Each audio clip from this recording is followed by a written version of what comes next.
बिस्मिल्लाहिर्रहमानिर्रहीम। अस्सलामुअलैकुम। मैं अपनी बहू के साथ किराए के मकान में रहती थी। मेरा एक इकलौता बेटा था जो कुछ अर्सा पहले मर चुका था। ऐसे मैं और बहू अकेले एक साथ रहने लगे। मेरी बहू बहुत अच्छी थी, मगर मुझे उसकी एक बात बहुत अजीब लगती कि वो हर वक्त अपनी अलमारी को ताला लगा कर रखती, और जब मैं अलमारी के करीब से गुजरती तो मुझे किसी के सांस लेने की आवाज़ आती तो मैं परेशान हो जाती। बहू से अलमारी खोलने का कहती तो वो इस बात को टाल देती और फौरन मुझे नींद की गोली खिलाकर सुला देती और कहती कि अम्मा, आपको आराम की ज़रूरत है, आप आराम करें। एक रात मैंने वो गोली बहू को ही खिला दी, और जब अलमारी का दरवाज़ा खोला तो मेरी तो जान ही निकल गई, क्योंकि वहाँ तो मेरा अहमद के जाने के बाद हमारा घर बिल्कुल वीरान हो गया था। हर खुशी, हर सुख ने हमसे किनारा कशी इख्तियार कर ली। अब मैं थी और मेरी जवान बेवा बहू। मेरी बहू बहुत ही ज़्यादा अच्छी और नेक थी, फिर भी न जाने उस पर मेरे रब ने इतनी बड़ी आजमाइश क्यों नाजिल कर दी कि वो जवानी में ही बेवा हो गई। मेरी बहू हर लिहाज से हीरा थी, हीरा। मगर कहते हैं ना कि चांद में भी दाग होता है, तो ऐसे ही समझ ले कि मेरी बहू भी मुझे कभी कभार हैरान कर देती थी। मेरी बहू को राज रखने की आदत थी। वो मुझसे कुछ भी खुलकर शेयर नहीं करती थी। वो घर से बाहर जाती तो अपने कमरे को ताला लगा कर ही जाती। कमरे से बाहर निकलती तो अलमारी को ताला लगा देती। मुझे बड़ा तजस्सुस होता कि आखिर मेरी बहू की अलमारी में ऐसा क्या है जो वो मुझसे छुपा छुपा कर रखती है। एक दिन मेरी बहू अंबर किचन में काम कर रही थी, जब मैंने अपने तजस्सुस के हाथों मजबूर होकर उससे छुपकर उसके कमरे में दाखिल हो गई। मैं अंबर की अलमारी को टटोलती हुई निगाहों से देख रही थी। मेरी हैरत की इंतहा न रही जब मुझे अलमारी से किसी के सांस लेने की आवाज़ें आईं। मैं हैरान होकर पीछे हटी। इतनी देर में अंबर अपने कमरे में दाखिल हो चुकी थी। मैं एकदम से शर्मिंदा हो गई। वो मेरे पास आकर बोली, अम्मी जी, आपको क्या चाहिए? मैंने डरते और सहमते हुए कहा, अंबर, तुम्हारी अलमारी से किसी के सांस लेने की आवाज़ आ रही है। अंबर हंसती। वो बोली, अम्मी जी, आपने अहमद की मौत के बाद से बहुत अजीब हरकतें शुरू कर दी हैं। आइए मैं आपको आराम की गोली खिला दूं। मैंने अटल अंदाज में कहा, नहीं अंबर, मैं अजीब हरकतें नहीं करती। तुम अलमारी को कान लगाकर सुनो तो सही, कोई सांस ले रहा है। तुम अभी मुझे ये अलमारी खोल कर दिखाओ। अब अंबर ने सपाट चेहरे के साथ मुझे देखकर कहा, अम्मी जी, अगर मैं अलमारी खोल कर आपको दिखा दूँ और अलमारी में से कोई ना निकला तो आप जानती हैं मैं क्या करूँगी? मैं आपको अलमारी में बंद कर दूंगी और किसी को पता भी नहीं चलेगा कि आप गई तो आखिर गई कहाँ। अंबर इतना कहकर कमरे से निकल गई, जबकि मैं शशोपन में मुब्तला खड़ी थी। अंबर ठीक ही कहती थी, क्योंकि मेरे जीने या मरने से किसी को कोई फर्क नहीं पड़ने वाला। मेरा दुनिया में सिर्फ एक ही बेटा था, जो कि एक हादसे में दुनिया से चल बसा। मेरे सारे रिश्तेदार दूसरे शहर में रहते थे। सिर्फ मैं और मेरी बहू ही यहाँ रहते थे। हम दोनों का कोई भी नहीं था, बस हम ही एक दूसरे का सहारा बनी बैठी। अंबर ने आज तक मेरे साथ कभी तलख कलामी तो दूर की बात है, कभी मुझे पलट कर जवाब तक नहीं दिया। मैं समझ गई थी कि आज की बात अंबर को नागवार गुजरी है, तभी तो वो मुझे बातें सुनाकर चली गई। मैंने अंबर के कमरे में नजर दुराकर देखा। मैं एक दफ़ा पेट से अलमारी के पास गई। अब मुझे सांस की आवाज़ नहीं आ रही थी। मुझे यकीन हो गया कि अंबर ठीक ही कहती है। मैं अहमद की मौत के बाद से थोड़ी सठिया सी गई हूँ। मैं अपनी बहू के पास गई और बोला, बेटा, मुझे आराम की गोली दे दो, मेरा दिमाग बहुत मुंतशिर सा हो रहा है। अंबर ने मेरा हाथ पकड़कर मुझे चारपाई पर बिठाया और खाना मेरे सामने पेश करने लगी। वो बोली, अम्मी जी, पहले आप खाना खा ले, फिर आराम से सो जाइएगा। मैं खाना खाकर सोने के लिए चली गई। ऐसे होता था कि मैं रात में दवा खाकर सोती तो सुबह ही मेरी आंख खुलती थी, मगर न जाने आज मेरी आंख आधी रात कैसे खुल गई। मैंने सोचा कि जाग तो गई हूँ, चलो अहमद के साले सवाब के लिए कोई सूरत ही पढ़ लेती हूँ। मैं वुजू करने की लौटी तो मुझे बहू के कमरे से उसके बोलने की आवाज़ें आ रही थी। रात के 3 बजे। आखिर वो किससे बात कर रही थी? मैंने सोचा कि जाकर देखती हूँ कि वो कर क्या रही है। मैंने अंबर के कमरे का दरवाज़ा खोला तो वो अंधेरे में डूबा हुआ था। मैं वापस पलटने लगी थी, तब मेरे दिल में एक शख्स गुजरा। मैंने जल्दी से कमरे का बल्ब रोशन कर दिया। अंबर अपने बेड पर पड़ी बेसत सो रही थी। कमरे की हर चीज़ पहले की तरह ही पड़ी हुई थी, मगर मेरी नज़र जैसे अलमारी पर पड़ी, मैं ठटक सी रह गई। अलमारी का ताला खुला हुआ था। मैं दबे कदम अलमारी की जानी बढ़ने लगी। मैंने जैसे ही अलमारी के हैंडल को हाथ लगाया, मैं अंबर की आवाज़ सुनकर हैरान रह गई। अम्मी जी, आप इस वक्त मेरी अलमारी की तलाशी लेने आई है ना?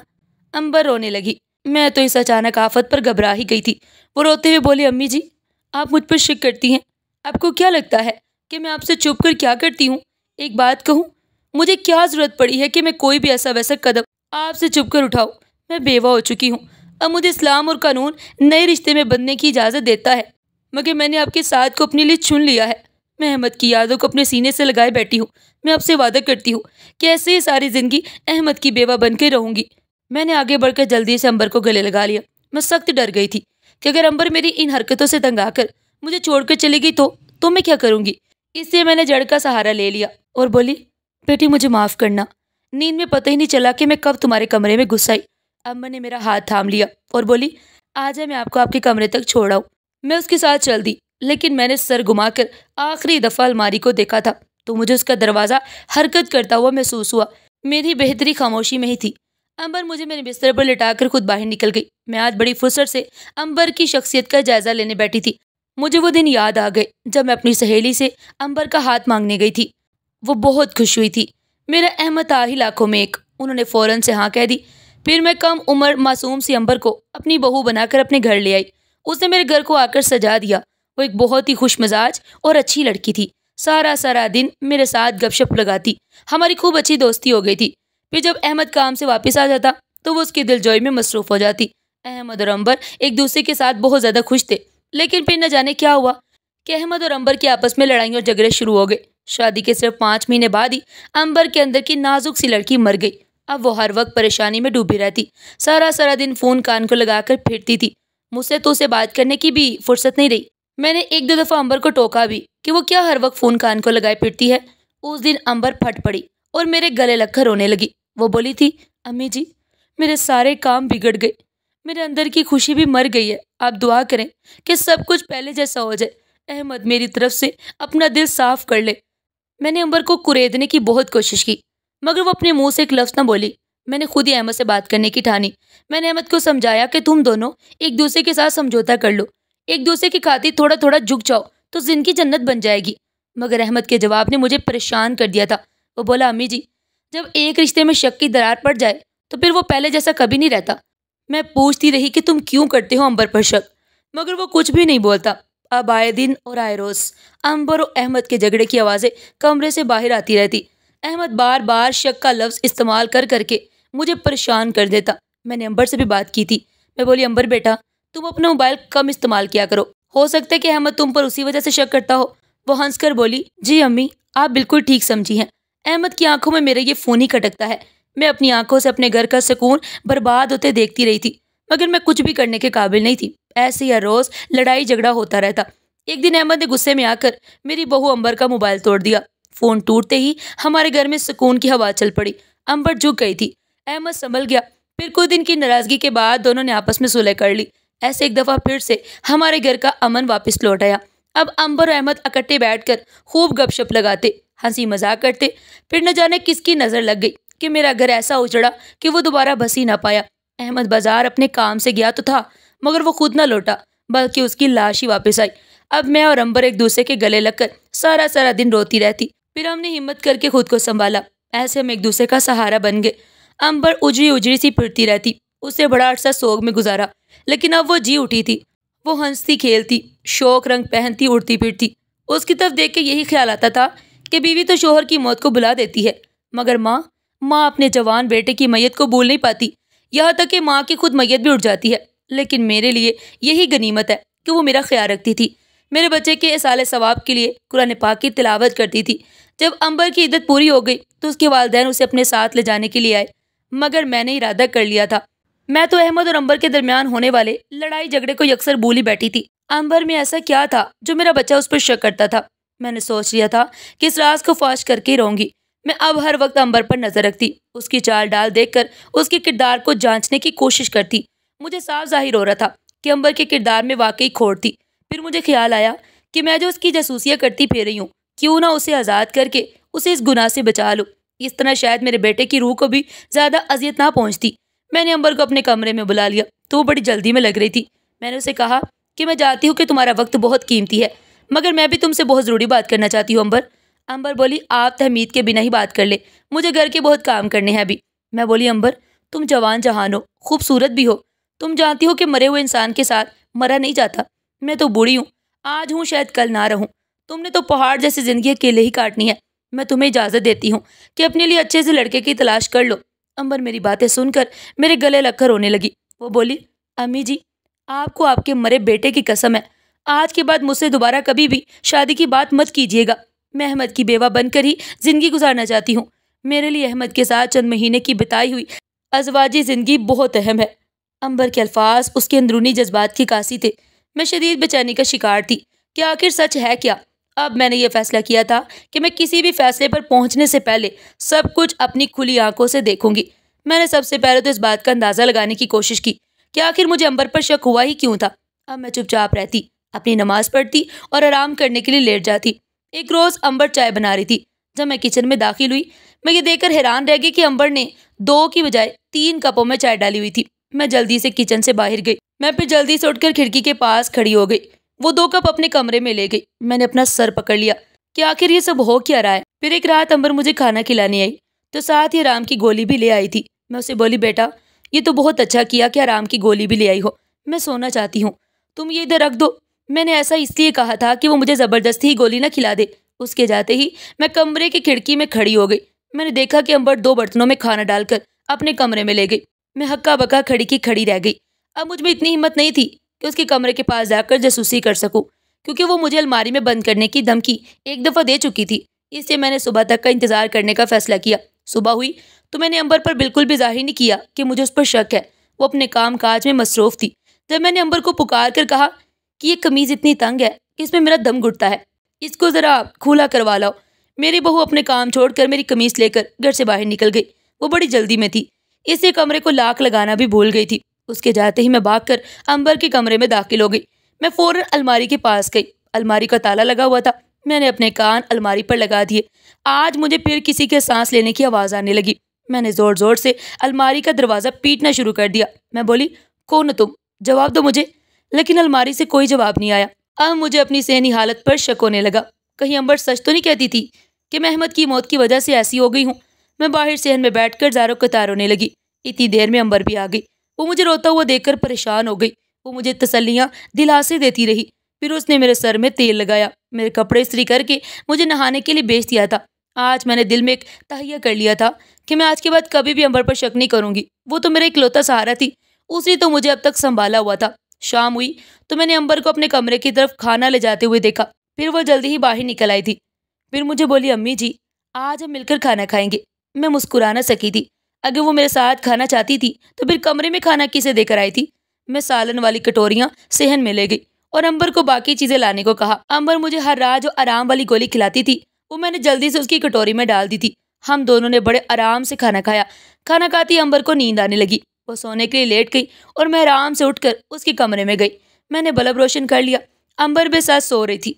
मैं जल्दी से अलमारी की जानिब बढ़ी। अलमारी को ताला लगा हुआ था। मैंने अपना माथा पीट लिया। मैंने जल्दी से चाबी की तलाश शुरू कर दी। यहाँ वहाँ ढूंढ रही थी, लेकिन मुझे अपनी मकसद में कामयाबी नहीं मिली, यानी कि मैं चाबी ना ढूंढ पाई। मैं मायूस होकर लौटने ही लगी थी जब मेरी नज़र अंबर के तकिए पर पड़ी। मैंने जल्दी से जाकर उसके तकिए उठा दिया। नीचे से मुझे चाबी मिल गई। मैंने लरसते हाथों से दरवाज़ा खोला और सामने का मंजर देखकर तो मैं दंग रह गई। वो कोई अलमारी नहीं थी, बल्कि अलमारी के दरवाजे के पीछे एक पूरा खुफिया कमरा था जो अंधेरे में डूबा हुआ था। मैं डरते डरते आगे बढ़ी। मैंने दीवार टटोल कर खुफिया कमरे का बल्ब रोशन किया तो सामने का मंजर देखकर ऐसे लगा कि जैसे मेरा दिल अभी का अभी फट जाएगा। उस कमरे में कोई और नहीं बल्कि मेरा बेटा अहमद लेटा हुआ था। कमज़ोर सा अहमद, गर्द से अटा हुआ मेरा अहमद। मैं फ़ौरन उसके पास भाग कर गई। वो नीम गनूदगी की हालत में था। उसका जिस्म बिल्कुल ही बेजान पड़ा हुआ था। मैं अपने अहमद के गले लगकर फूट फूट कर रोती रही, लेकिन अहमद उस वक्त हर हरकत करने के बिल्कुल भी काबिल नहीं था। शायद अंबर ने उसे वही गोलियां खिलाई थी जो मुझे खिलाती थी। मैंने अहमद का सर अपनी गोद में रख लिया। मैं सारी रात रोती रहती। कुछ आंसू खुशी के थे और कुछ आंसू गम के।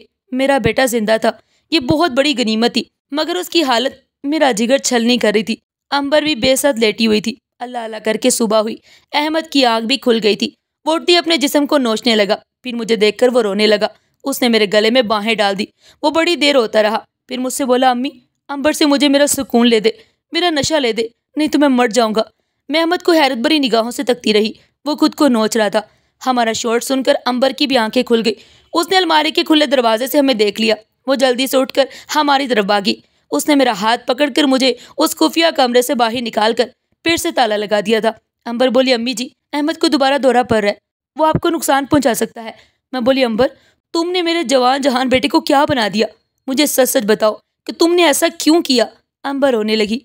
वो बोली, अम्मी मेरी शादी जब अहमद के साथ हुई तो मैं बहुत खुश थी। सब कुछ इतना अच्छा लगता था कि मैं बता नहीं सकती थी, मगर शादी के कुछ ही महीने बाद ही मुझे अहमद में तब्दीलियां महसूस होने लगी। वो बाथरूम में घंटों बैठा रहता, फिर अलमारी में घुस जाता।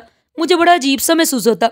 मगर जब अहमद बाथरूम से निकलता तो उसकी आंखें सुर्ख हो चुकी होती और वो लड़खड़ाता हुआ आकर बेड पर गिर जाता।